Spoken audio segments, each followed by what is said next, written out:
All right, in part 3, we are going to get our SN1 reaction, the other substitution reaction, okay? So if we break down the name, S for substitution, N for nucleophilic, but now the 1 means unimolecular, okay? Whereas an SN2 was bimolecular.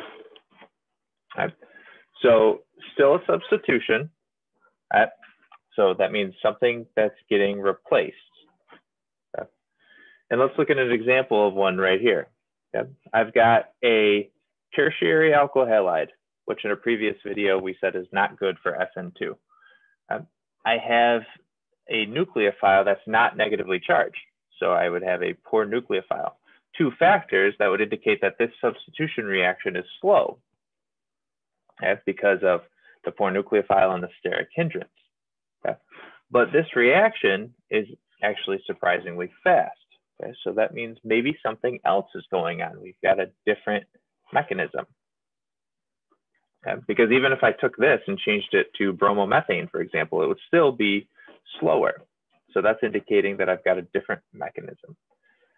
Just like before, let's see some of that information that would come experimentally. Okay? Well, the first bit of information is that the rate law is dependent only on one reactant, and that is the alkyl halide itself. Okay, so changing the concentration of the nucleophile does not change the rate. So this is where unimolecular is coming from. Right? We know that only the alkyl halide is involved in the transition state, okay? Hence SN1. And only changing the concentration of the alkyl halide will change the rate. Okay. Now, most of our SN1 reactions are actually called solvolysis reactions. If you're jotting down things in the notes, solvolysis means reaction with a solvent. Because changing the concentration of the nucleophile doesn't change the rate, we can actually just have an overall solvent, which is in much higher concentration, act as the nucleophile itself. Okay, so the solvent's serving 2 roles, both helping things dissolve and acting as a nucleophile, okay, which is something we commonly see for SN1 reactions specifically. Okay, here methanol is a solvent, and you see it's a nucleophile that ends up replacing bromine.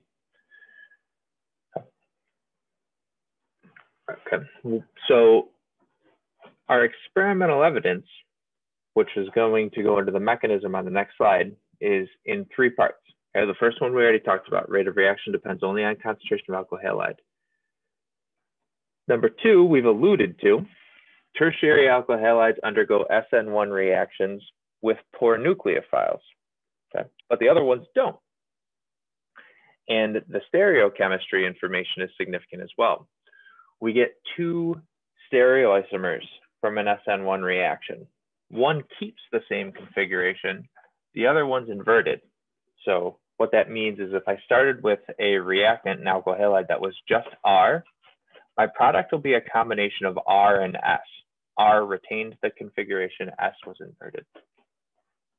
So with all that in mind, let's consider the mechanism. Okay. Now, unlike an SN2 reaction where everything's happening at the same time, bond breaking and bond forming, in an SN1 reaction, the leaving group departs before the nucleophile approaches. Okay, so that's the first thing that happens. The leaving group says, oh, see you later. It leaves.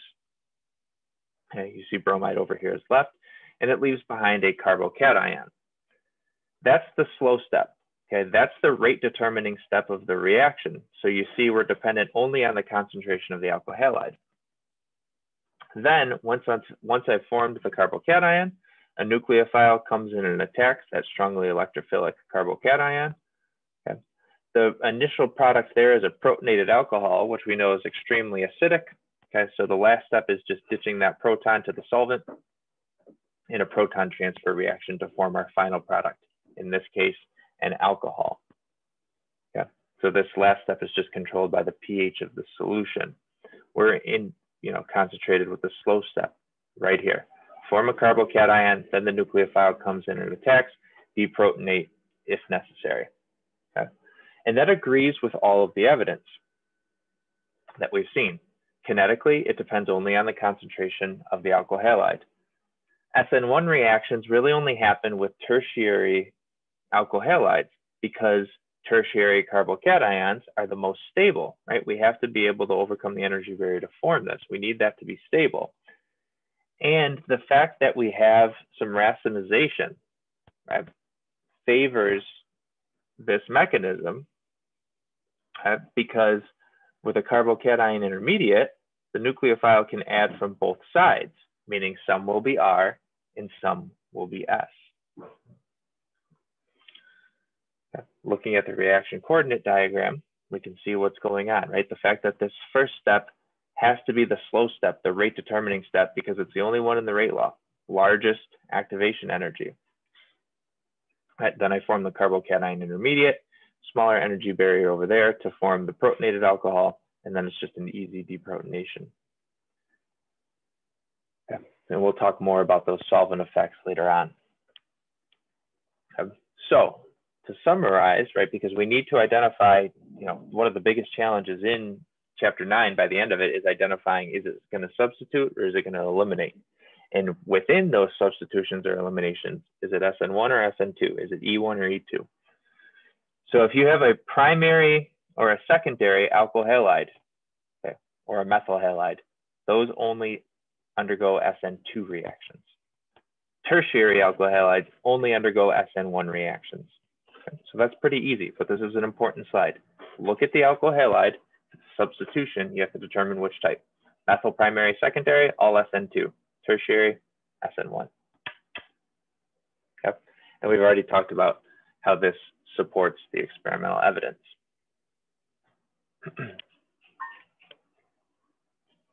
This slide shows us the stereochemistry. One product gets inverted configuration just like it would if it were SN2, okay, from that backside approach.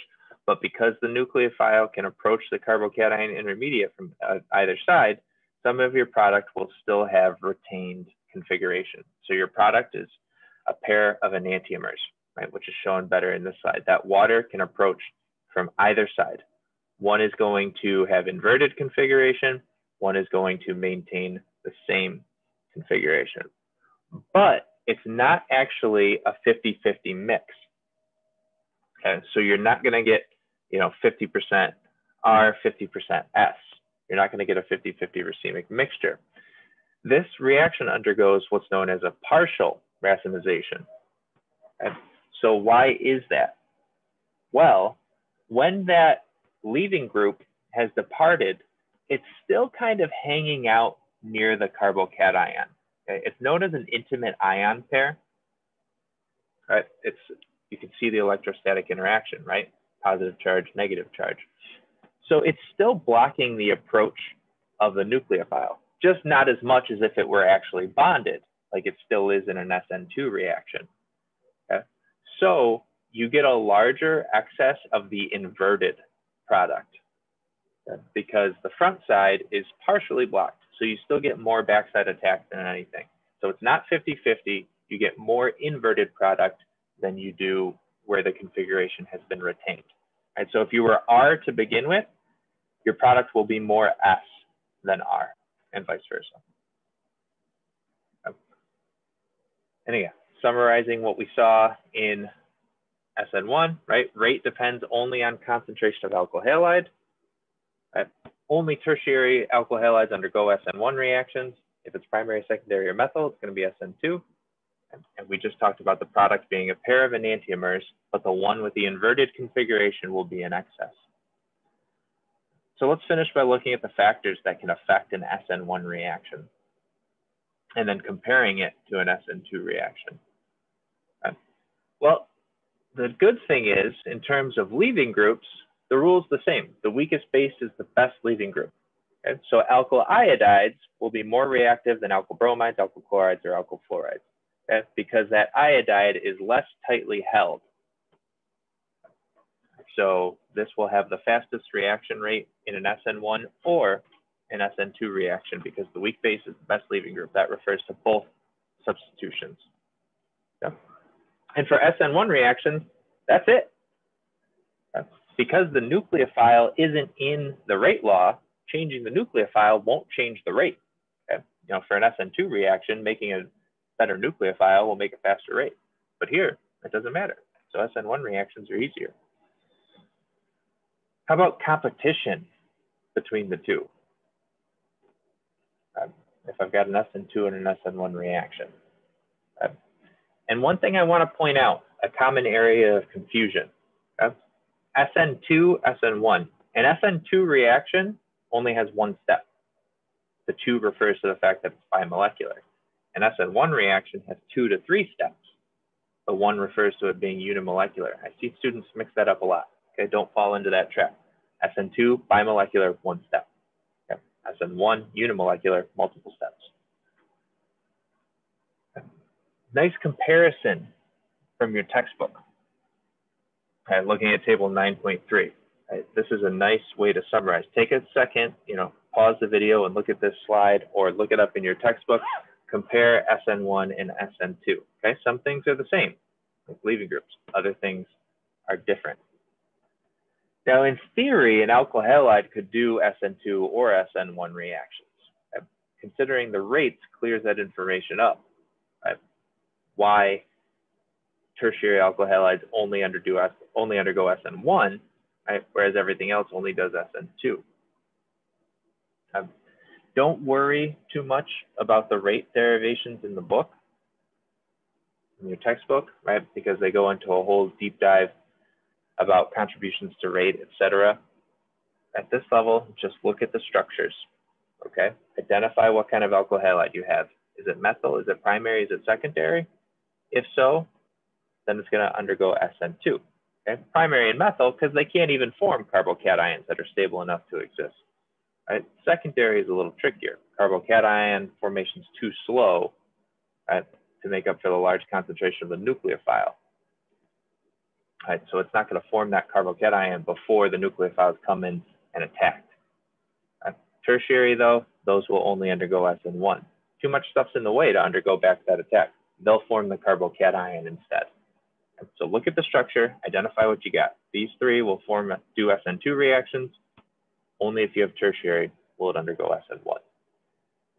That wraps up substitution reactions. Now in the back half of the chapter, we'll introduce elimination reactions. That can be the most challenging part, as I alluded to earlier in this video. Substitution is clear cut if it'll be SN1 or SN2. But now we're looking at answering the question, is it going to undergo a substitution to begin with, or will it do an elimination? And so that's the focus moving forward. The big takeaway from this video, right? Know the SN1 mechanism and know what's summarized on this in the previous slide right here, comparing SN1 and SN2 reactions.